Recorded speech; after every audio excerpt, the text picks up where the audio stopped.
નમસ્કાર, સવારના સમાચાર બુલેટિનમાં આપનું સ્વાગત છે। પહેલા જોઈએ આજના મુખ્ય સમાચાર। પ્રધાનમંત્રી નરેન્દ્ર મોદીએ એક જ માસ્ટર સ્ટ્રોક સાથે કાળા નાણાં અને ભ્રષ્ટાચાર સામે કરી આર્થિક યુદ્ધની ઘોષણા। એક જ ઝટકે 500 અને 1000ની નોટ ચલણમાંથી પાછી ખેંચી તાબડતોબ 500 અને 2000ની નવી નોટ બહાર પાડી લોકો પાસે પ્રધાનમંત્રીએ માંગ્યો સહકાર। નાણાં મંત્રાલય અને ભારતીય રિઝર્વ બેન્કે કહ્યું, ચલણ બદલવાના નિર્ણયથી ડરવાની નથી જરૂર। રોકડ વ્યવહારને યથાવત બનાવવા સાથે કોણ કેટલી જૂની નોટ બહાર કાઢે છે તેના ઉપર રખાશે નજર। આર્થિક બાબતોના સચિવે કહ્યું, કાળા નાણાંને નષ્ટ કરવાના મોટા લાભ સામે થોડી ઘણી અગવડ વેઠવી દેશ હિતમાં। લેણદેણની વ્યાપક વ્યવસ્થા બનાવવા માટે દેશભરના બેંક આજે રહેશે બંધ। થોડા દિવસો સુધી એટીએમમાંથી નીકાળી શકાશે માત્ર 2000 રૂપિયા। પ્રધાનમંત્રીએ બેંક અને પોસ્ટ ઓફિસોમાં આ સ્થિતિને પહોંચી વળવા ધીરજભર્યો સહકાર આપવા નાગરિકોને કરી અપીલ। પ્રધાનમંત્રી મોદીએ લીધેલા નીડર અને ઐતિહાસિક નિર્ણયને ખુદ રાષ્ટ્રપતિ પ્રણવ મુખર્જીએ વધાવવા સાથે અભિનંદન આપ્યા। તો અર્થશાસ્ત્રીઓ કહે છે કે કાળા નાણાંનો જથ્થો નિષ્ક્રિય બનાવવાનો રાતોરાત મોટી મળી સફળતા।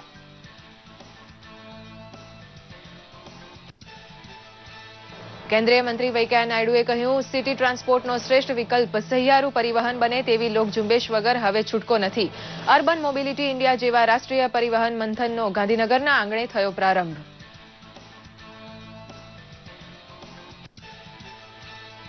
દેશને ચોખ્ખો ચણાક બનાવવા માટે પ્રત્યેક નાગરિક પાસે સ્વચ્છાગ્રહી બનવાની અપેક્ષા રજૂ કરતા કેન્દ્રીય મંત્રી વેંકૈયા નાયડુ ખુલ્લામાં શૌચક્રિયાને તિલાંજલિ આપનાર ગામ શહેરનો સરવાળો 170 ઉપર પહોંચતા ગુજરાતને આપ્યા અભિનંદન। કેન્દ્રીય મંત્રી વેંકૈયા નાયડુએ સ્વચ્છાગ્રહ લોગોનું મંગળ વિમોચન કરતા કહ્યું, ચોખ્ખાઈની ચળવળમાં ગુજરાતે દાખવેલી પ્રયોગશીલતા દેશ માટે અનુકરણીય। બાપુને સાચી અંજલિ આપવા માટે પોતાના ઘરની માફક ગામ અને શહેરને ચોખ્ખું રાખવા માનસ પરિવર્તન માટે કરી અપીલ। સમાચાર વિગતવાર જોઈએ। કાળા નાણાંની ડામવા માટે પ્રધાનમંત્રી નરેન્દ્ર મોદીએ માસ્ટર સ્ટ્રોક ફેંક્યો છે। મંગળવારની મધરાતથી દેશભરમાં રૂપિયા 500 અને 1000ના દરની ચલણી નોટો બંધ કરી દેવાઈ છે। જો કે પ્રજાજનોની પડનારી મુશ્કેલીનું સમાધાન પણ આપવામાં આવ્યું છે। પરંતુ લડાઈ જ્યારે કાળા નાણાં સામે હોય ત્યારે દેશભરની પ્રજાએ પ્રધાનમંત્રીના નિર્ણયની સરાહના કરી છે।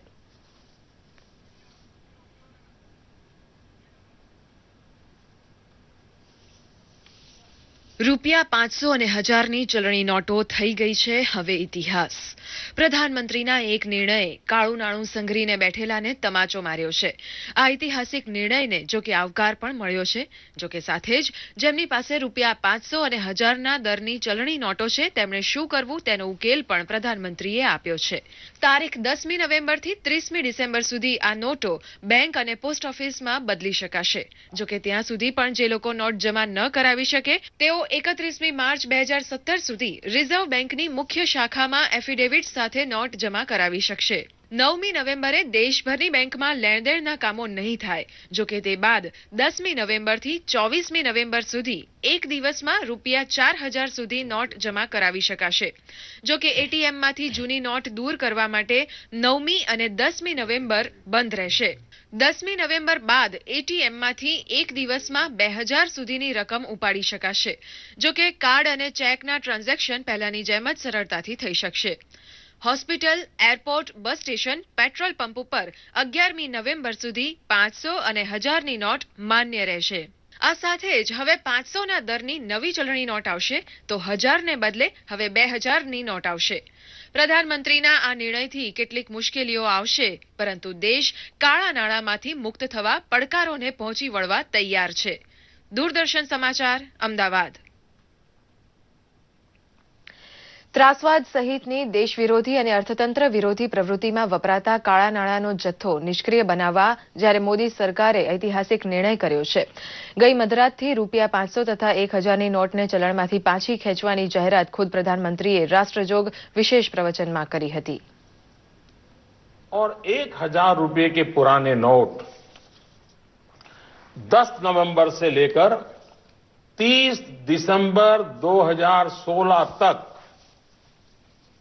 आप अपने बैंक या डाकघर पोस्ट ऑफिस के खाते में बिना किसी सीमा के जमा करवा सकते हैं।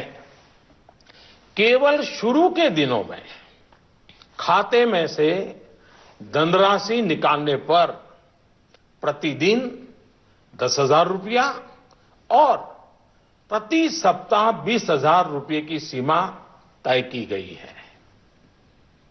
ऐसा नए नोटों की उपलब्धता को ध्यान में रखते हुए किया गया है। इस सीमा में आने वाले दिनों में वृद्धि कर दी जाएगी।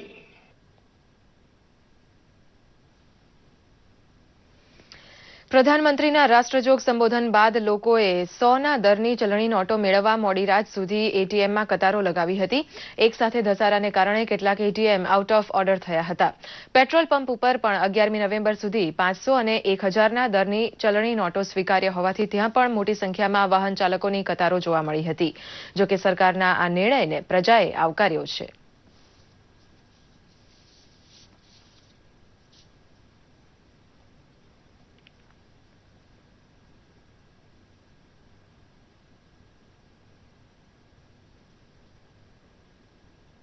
તો આ નિર્ણય ઘણો સારો છે. મોદી સરકારનો આ નિર્ણય ઘણો સારો છે. જે 500 અને 1000ની નોટો જે પાછી ખેંચી છે, ઘણો નિર્ણય સારો છે. જેથી કે કાળું નાણું બી બજારમાંથી બહાર નીકળશે.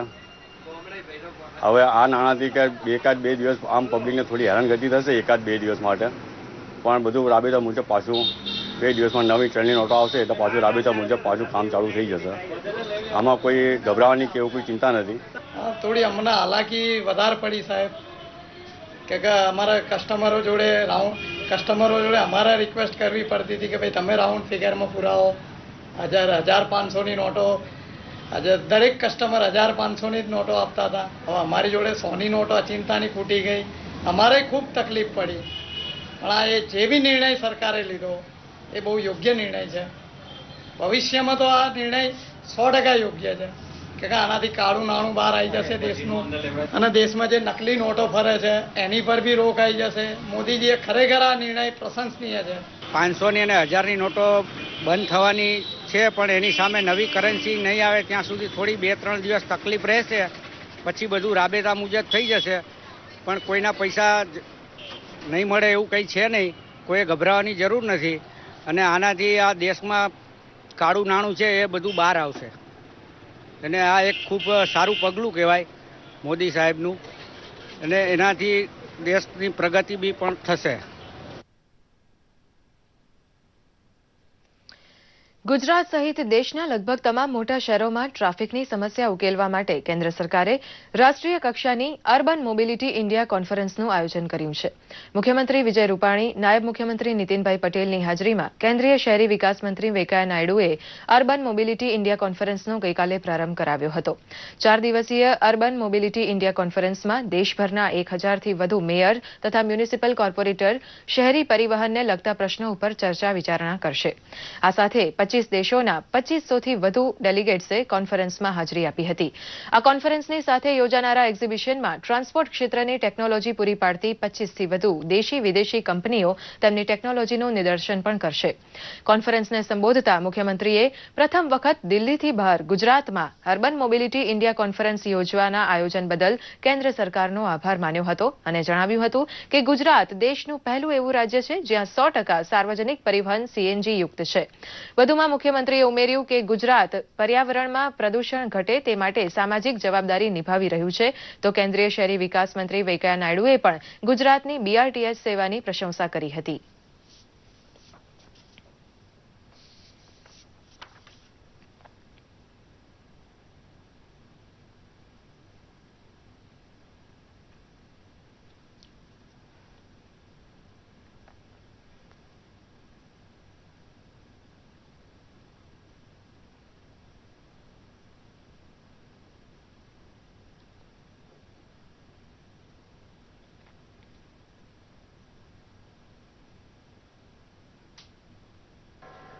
मगर इसको एक चुनौती है, अर्बनाइजेशन इज चुनौती है, मगर इसको एक अवकाश के रूप में सदुपयोग करके कन्वर्ट करना, इसके लिए दुनिया भर में जो भी अच्छा एग्जाम्पल्स है, एक्सपीरियंस है, वो एक्सपीरियंस को हम लोग सीखना चाहिए, अनुभव करना चाहिए और आगे बढ़ाना चाहिए depending on the Indian situation. The time has come, we have to move from private personal vehicles to public transport. The only way forward is moving towards public transport because the space is the same. People are increasing. Cycling tracks लगाओ और BRT उसको प्रोत्साहन करो. जहां संभव है वहां metro. Metro is the last option. Metro is the best, but metro is the last. The reason is metro is very costly. Ahmedabad, Janmarg is the largest BRT network in operation with daily ridership of 1.25 lakh. Ministry committed a central assistance of about 2,600 crores and about 1,600 crores have already been released. This is the model. My ministry's aim is it will act as a catalyst to provide safe, clean, comfortable, reliable and quick public transport that is people-oriented transport system. Transportation in India lies in sustainable mobility and eco-friendly alternatives. Smart city has to have a smart mobility, friends. So let us all think on those lines, move forward, plan and move forward. The Prime Minister wants to make this country into a strong and stable and prosperous nation. There is a Ahmedabad ખાતે સ્વચ્છાગ્રહ લોગોનું વિમોચન કેન્દ્રીય મંત્રી વેંકૈયા નાયડુના હસ્તે ગઈકાલે યોજાઈ ગયું, જેમાં તેમણે આખા દેશને ચોખ્ખો ચણાક બનાવવા માટે પ્રત્યેક નાગરિકને સ્વચ્છાગ્રહી બનવાનો આગ્રહ કર્યો હતો. ચોખ્ખાઈની ચળવળ દેશભરમાં ચાલે છે, પરંતુ ગુજરાતે દાખવેલી પ્રયોગશીલતા પ્રશંસાપાત્ર હોવાનું તેમણે કહ્યું હતું. માહિતી પ્રસારણ સાથોસાથ શહેરી વિકાસ મંત્રાલયનો હવાલો સંભાળતા વેંકૈયા નાયડુએ ખુલ્લામાં શૌચક્રિયાની પ્રથાને તિલાંજલિ આપનાર ગામ શહેરની સંખ્યા 170 ઉપર પહોંચતા ગુજરાતને તેમણે અભિનંદન આપ્યા હતા. સ્વચ્છતા ઝુંબેશ માટે ₹290 કરોડનો ચેક તેમણે ગુજરાત સરકારને આ પ્રસંગે અર્પણ કર્યો હતો. રોજગારલક્ષી જોબ પોર્ટલનો પ્રારંભ પણ મંત્રી વેંકૈયા નાયડુના વરદ હસ્તે કરાયો હતો. ये देश में ODF जिसको कहते हैं ओपन डेफिकेशन फ्री, देश में सबसे नंबर 1 स्थान पे गुजरात पहुंच गया. 170 टाउन्स को गुजरात में ओपन डेफिकेशन फ्री किया.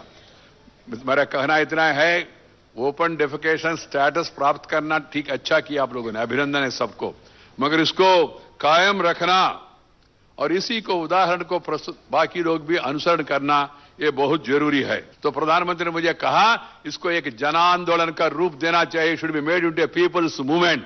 जन आंदोलन, जनता का भागीदारी होना चाहिए. प्रधानमंत्री ने जो प्रेरणा दिया, प्रेरणा के कारण से सब स्टेट्स एक दूसरे से स्पर्धा में है, कंपटीशन में है. स्टेट में सब शहर एक दूसरे से कंपटीशन में है. शहर में हर एक वार्ड एक दूसरे से कंपटीशन में है. सब इलाका में, मकान में, दुकान.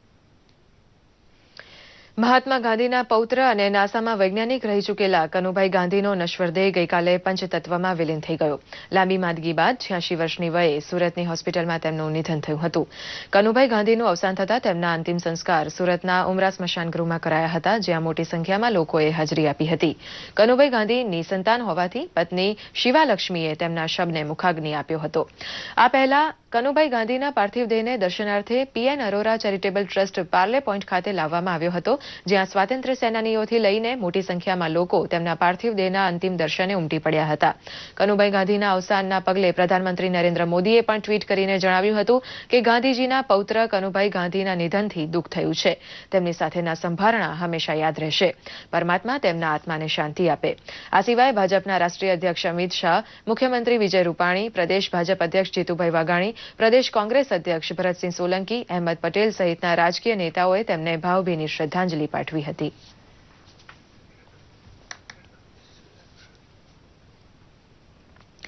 અમેરિકાના વ્હાઇટ હાઉસમાં પહોંચવાની રેસ છેલ્લા તબક્કામાં છે. મતગણતરી ચાલુ છે. અમેરિકાના 6 રાજ્યોમાં ડોનાલ્ડ ટ્રમ્પ સામે 68-48થી હિલેરી ક્લિન્ટન આગળ છે. જોકે સાઉથ કેરોલિના અને ટેનેસીમાં ડોનાલ્ડ ટ્રમ્પ વિજયી બન્યા છે. ડિસ્ટ્રિક્ટ ઓફ કોલંબિયામાં હિલેરીનો વિજય થયો છે, તો રિપબ્લિકન પાર્ટીના ઉમેદવાર ડોનાલ્ડ ટ્રમ્પે કેન્ટકી, ઇન્ડિયાના અને વેસ્ટ વર્જિનિયા રાજ્યોમાં જીત મેળવી લીધી છે. બંને ઉમેદવાર વચ્ચે કાંટાની ટક્કર છે. રાષ્ટ્રપતિ બનવા માટે 270 ઇલેક્ટોરલ વોટ મેળવવા જરૂરી છે. દર્શક મિત્રો, આ સાથે જ આ સમાચાર બુલેટિન અહીં સમાપ્ત થાય છે. નમસ્કાર.